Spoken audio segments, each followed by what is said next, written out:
Yo, it's ODB, our lifestyle podcast. Check this out. We're going to go through this awesome magazine here. And I want to give a huge shout out to Josh Ellis, the homie, for lending this one over, letting me borrow it. Thanks, Josh.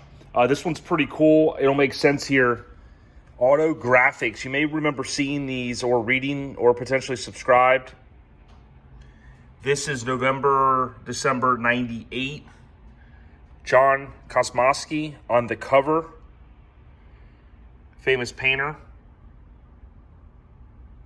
And this is one that he's acquired over the course of time.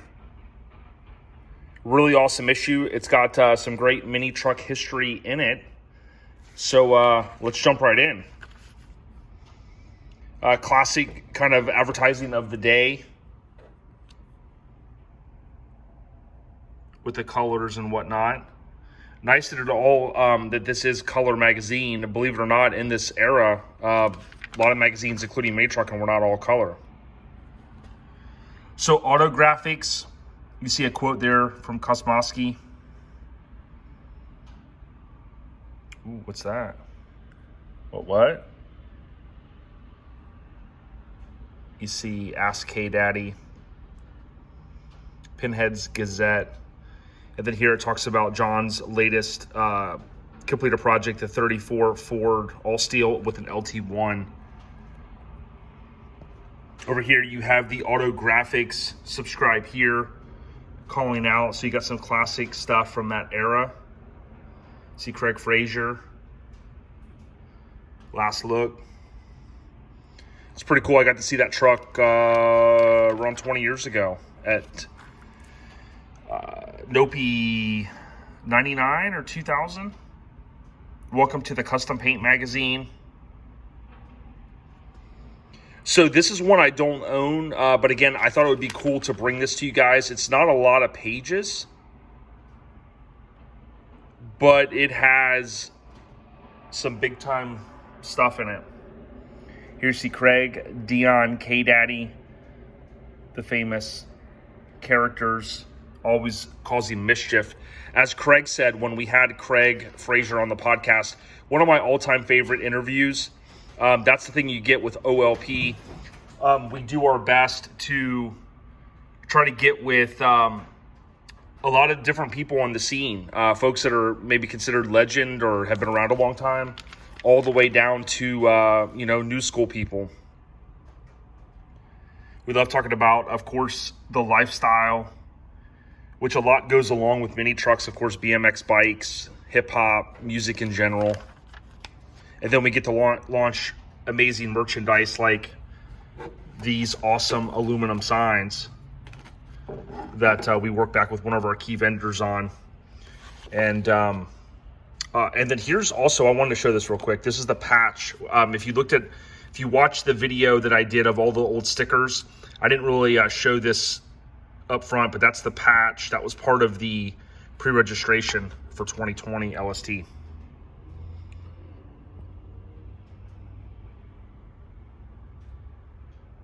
Awesome motorcycle.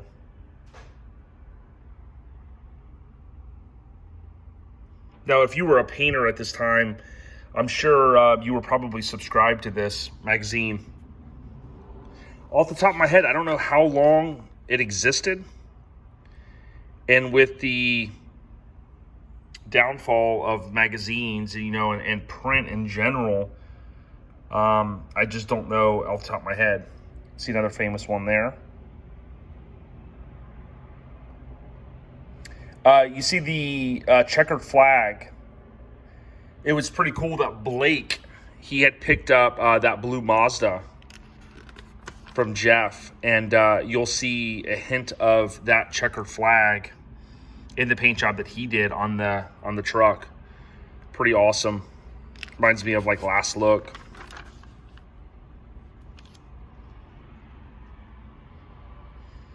Now, I don't know the first thing about painting, and I will never claim to know anything about painting, but I do respect people that put the time and dedication into painting.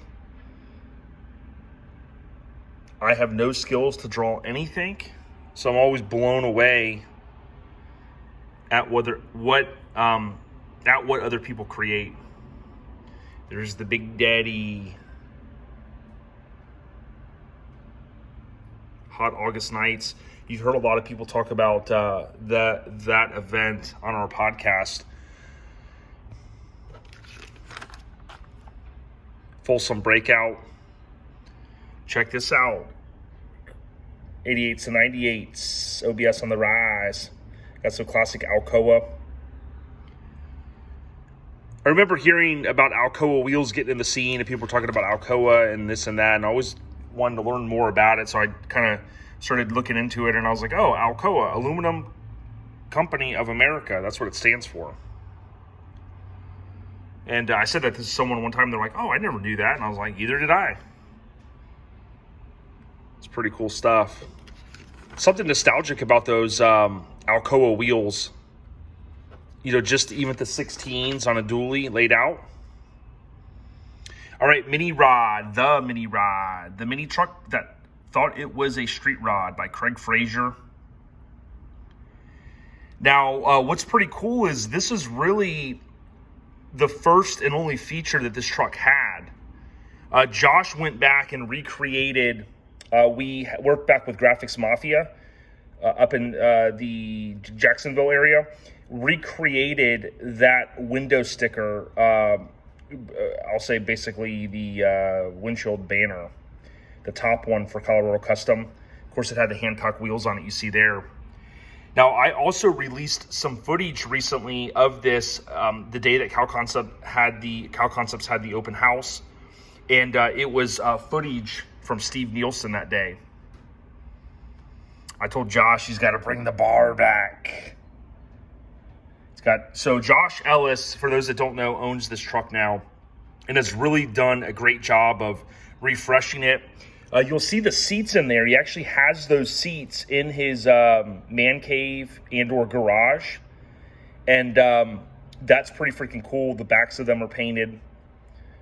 Really an awesome truck. But again, I'm one of the only people that I know that has footage of this when they were finishing the truck. I think I also put it on YouTube. I did a little bit of an intro on it. But it starts off, once upon a time, there was a guy named Ryan Kirkland, and tells the story here. Now, I was able to work back with the Japan magazine, Custom Trucks Mag, CTM for short, Custom Trucks Mag, and they did a feature on this truck. And what we did is we baked in some of these older photos. This is pretty cool. I mean, imagine if you owned a truck and you were able to go back and have everything documented in a magazine. You definitely want to own it as well. You see K-Daddy sprays the next graphics using the House of Color truck blue, or True Blue. You see the bar there that I'm always giving Josh a hard time about bringing it back. A lot of history in this truck. A lot of history. Now, if you haven't checked out the podcast, please do so. Go to your favorite podcast app. If you've never listened to a podcast, open up, Pandora. If you're a Spotify, Apple Podcasts, Google Podcasts, most platforms you can search OLP. Occasionally, you do have to search our lifestyle podcast.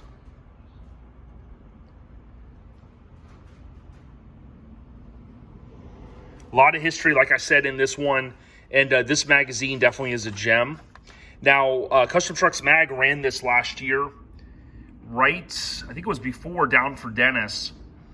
We had Adam Johnson shoot it. He got it done really quick.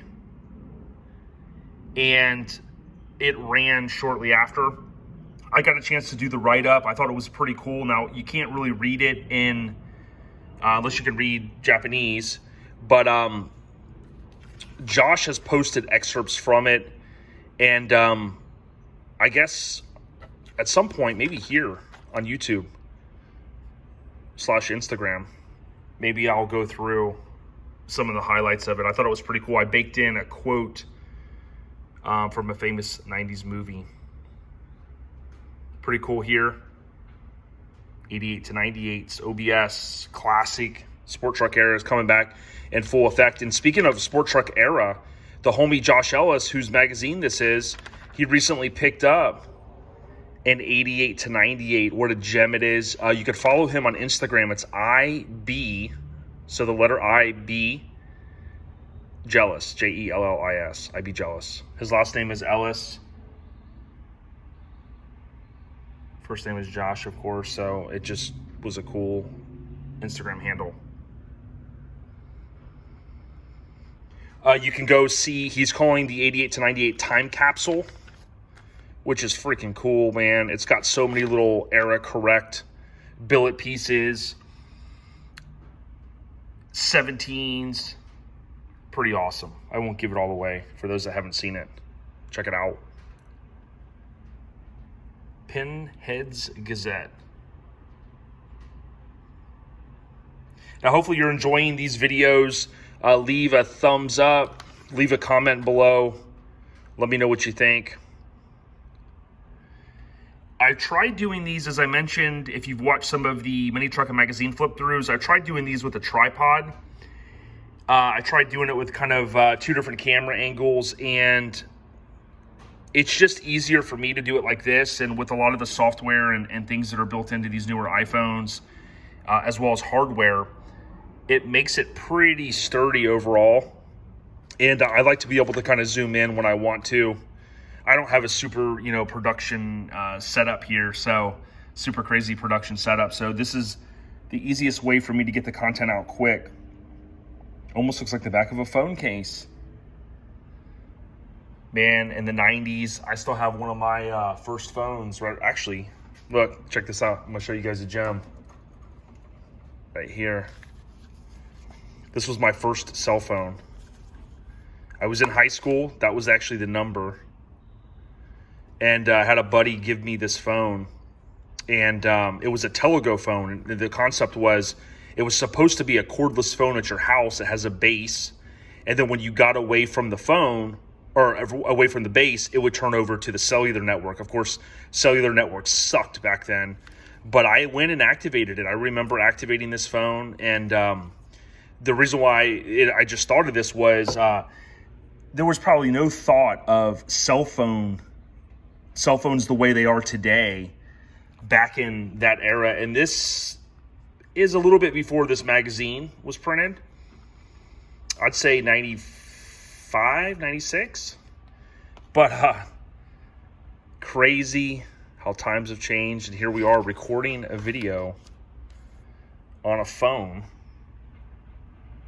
and uploading it to a platform called YouTube. There was famously BlackBerry, which was, the company was RIM, Research in Motion. And I remember reading a quote where basically it had something to do with, they were like basically thinking, why would you put a camera in a cell phone? Nobody would want that. Boy, were they wrong. Now, of course, they did go on to put cameras in phones. They actually had a few early models that had an acronym WOC, which was without camera. So that was before they could easily disable cameras and stuff like that through software. And the thought was that so many government agencies were using the phones. You might work for an agency where they don't want you to have a camera on your phone for security reasons or whatever. I don't know why I thought of that. I guess conjuring up some memories looking at the old phone. I worked in the cellular industry for about 20 years, actually over 20 years. And I saw everything from the infancy of text messaging through going to New Jersey each year and launching the iPhone. Sitting in the room with the executives. Manning command centers. Boy, was it fun. Listening to everyone complain, oh my God, the iPhone ship dates are slipping already. It's 3 weeks out. Yeah. Enough of that. Back to the action already in progress here. Here you see OBS. Maybe not my favorite flame job, but era correct, of course. Get the wide rear tire, classic wheels, tri-fans. Man, I guess I could even go through some of my old phones. I kept a lot of them. I actually had like a little time capsule at my desk for a long time of just old phones, and people would donate them and whatnot. So there you have it.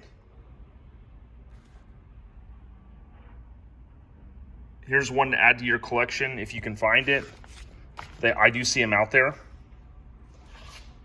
Definitely appreciate everyone rocking with us here. So stay on the rise and more videos coming. ODB, gotcha. Check out garagegearclothing.com. Free shipping in the US. Peace.